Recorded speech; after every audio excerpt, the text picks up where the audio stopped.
Hey folks, it's Jordan with Status Coup. If the election were held today, Donald Trump would narrowly be reelected as president, a new Politico survey shows.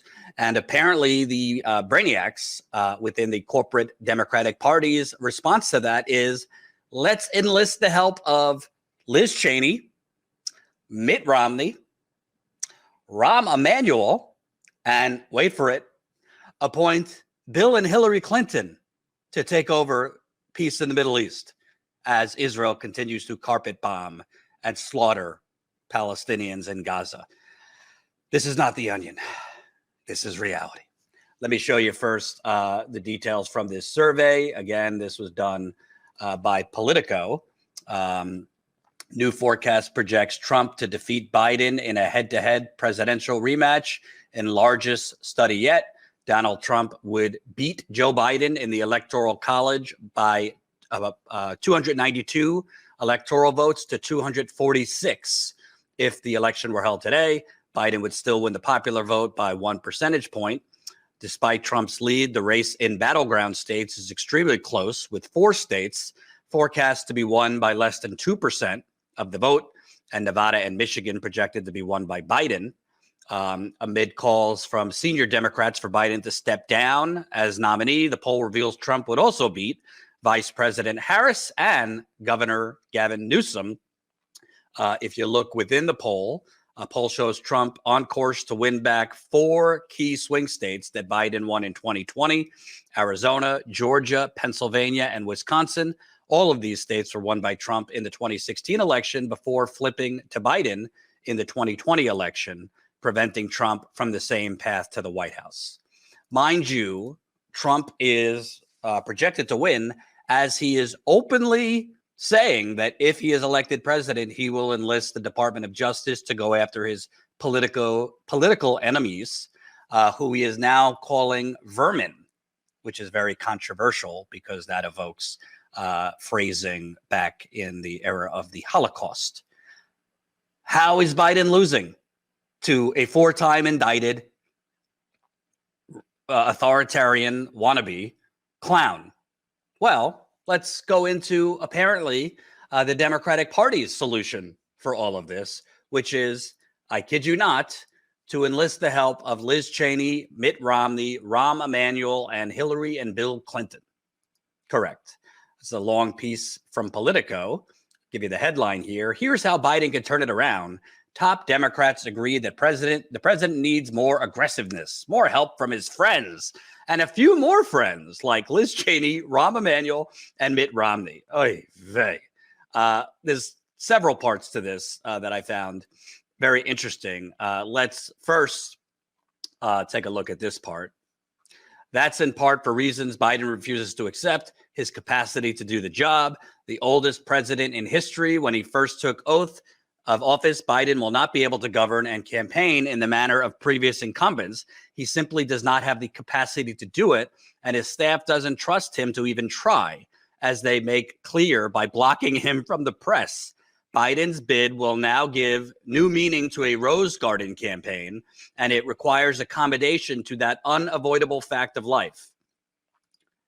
So essentially, Democrat insiders and Politico, and I'm sure CNN, MSDNC, and the rest are fully aware and acknowledging that Biden does not have the stamina or capability of a traditional campaign, which I'm not a fan of Biden, but I can't knock him on it. He's 80 years old. I'm 37, and I don't think at this point I have the stamina to do a full campaign like a president would do, or even if I were running, on a state level, zigzagging a state, much less 80 years old. But not just the physical stamina. Clearly, he is not mentally ready for prime time anymore. They could call it a stutter. It's very clear to people with eyes and ears. It's not a stutter. He's 80. I'm not diagnosing him, but clearly he, has issues with completing sentences sometimes, losing his train of thought, jumbling words, etc. And they're basically saying they have to keep him at the White House and just do more press conferences and events from the Rose Garden. Well, if you want to defeat Trump, who you were saying is very dangerous and the next a fascist, why would you be pushing for Biden to run? Why wouldn't you be doing everything possible behind the scenes to get him to drop out gracefully, circa Lyndon B. Johnson, 1968, if he can't even do an actual campaign? It's like they're trying to lose, if you ask me. Okay, so that's number one. Then you have just the sheer insanity of who the Democratic Party and their allies in the media think Biden should be enlisting for help. Let's take a look at this. On Friday, Biden's campaign team briefed the president, first lady, vice president, and senior White House aides about plans for the rest of the calendar year on organization, advertising, and messaging. The president made clear he's willing to increase his focus on Trump, but he also did little to hide his frustrations that voters don't grasp his accomplishments, and pressed his advisors to do more to convey his record, citing the importance of testimonials. But change must start with Biden himself. Enough with the bravado and denialism. His aides are under no illusion about their challenge. Even some of his most committed loyalists told me he needs to make changes. Yet the president often displays his resentments in ways that do nothing to move public opinion. He's called David Axelrod, who obviously helped President Obama win election twice and was a senior advisor to Obama. Axelrod basically came out saying Biden should drop out. He then walked it back after the DNC and Democratic Party scolded him. Well, Biden's calling David Axelrod a prick for basically telling the truth. But essentially, you have Biden and Democratic aides. They're saying that with the entry of Jill Stein as a Green Party candidate, Joe Manchin teasing an independent run, Biden can't do much about Stein, but he can smother Manchin with kindness and keep him in the Democratic tent. While he's at it, the president and his top aides should also woo Manchin's Republican friend and third-party temptress Mitt Romney. Oh, my God. And on that score, why is Biden not doing more to secure the support of Liz Cheney? Liz Cheney! She has made clear she's determined to stop Trump's return to the Oval Office, yet Cheney is still publicly keeping open a presidential bid of her own. Biden should let her publish her book next month, but then should be brought into the fold, meaning bring Liz Cheney into the fold.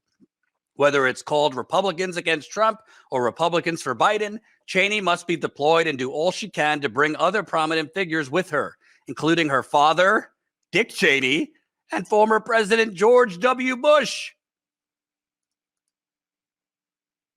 Not The Onion. This is literally Politico, a columnist and reporter for Politico, who says he's talked to dozens of Democratic insiders, and this is their prescription for what Biden needs to do to turn it around. Then, that's hardly the only big swing Democrats hope Biden will take.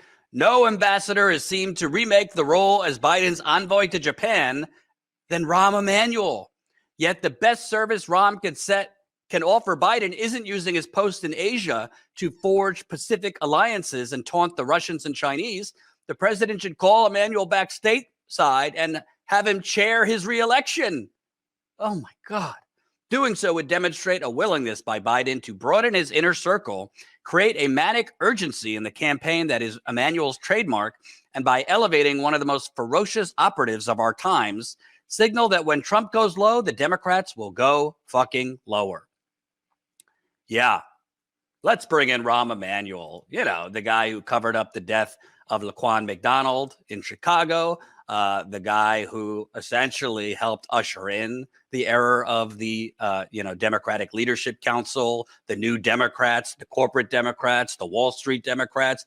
That should go over well, him running the campaign for Biden to help, assuage the worry of voters who are tired of working 2 to 3 jobs, who haven't gotten that minimum wage increase that Biden ran on, a public option, $2,000 checks, among other things. Rahm Emanuel and the 2006 corporate Democrat playbook should really help defeat that fascist Donald Trump.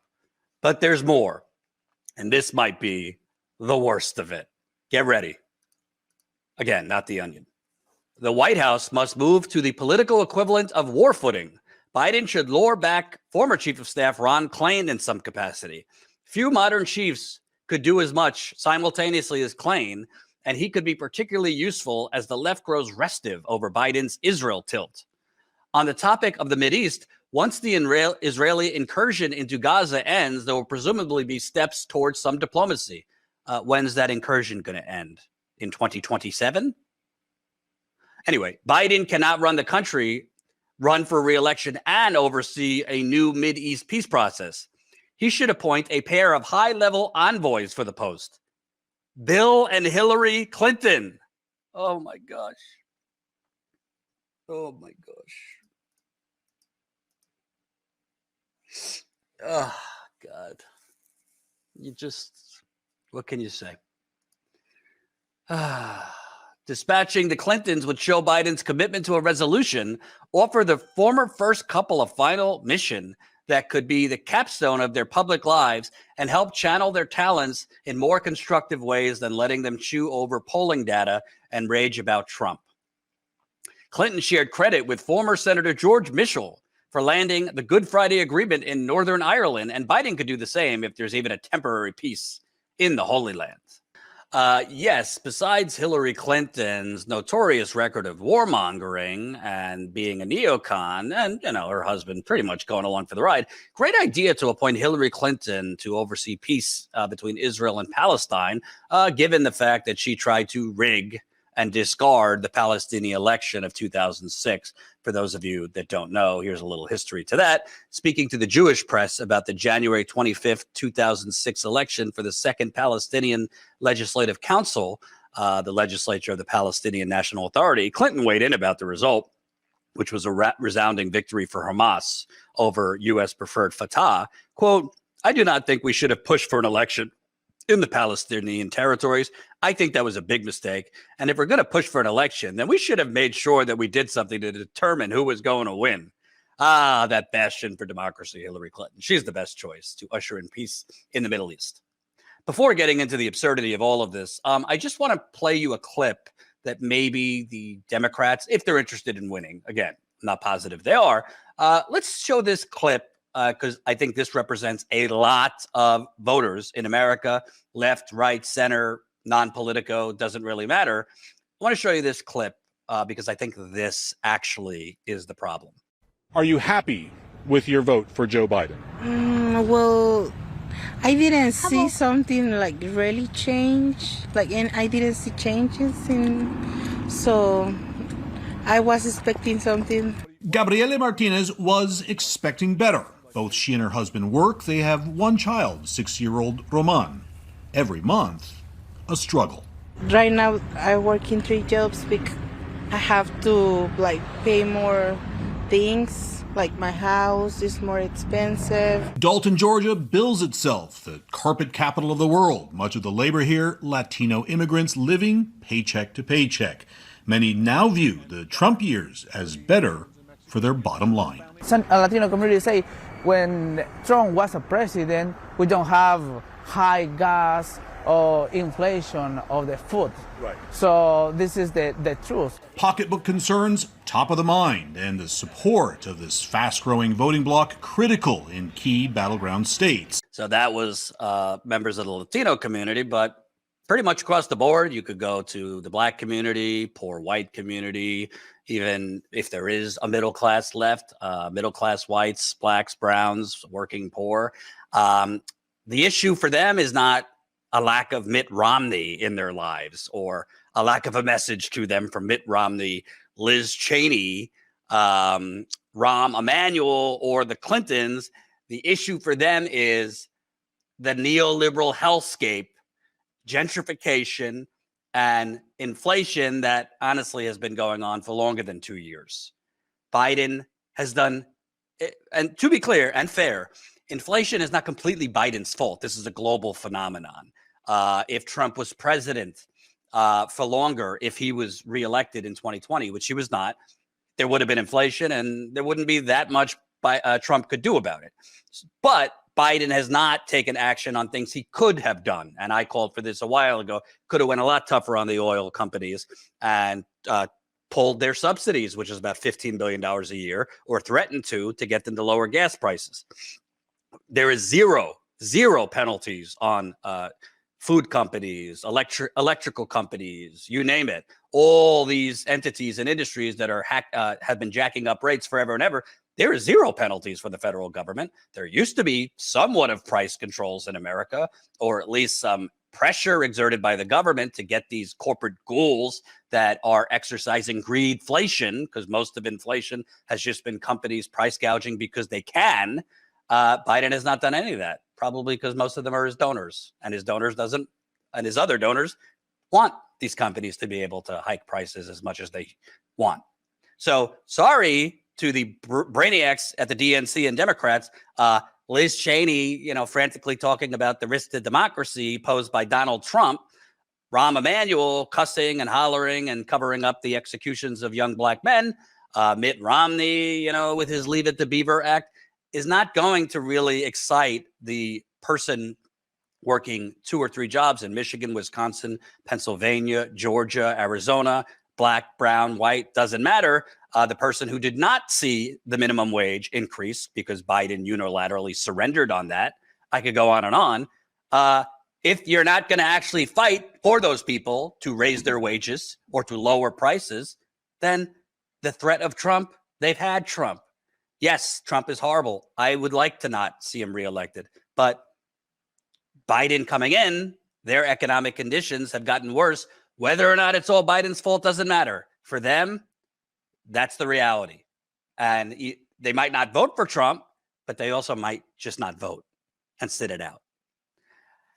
You have to work really, really hard to be this moronic from a political perspective to think that what's going to turn around a half-lucid 80-year-old president who is losing polls on age, on economics, and many other things is a return of the establishment.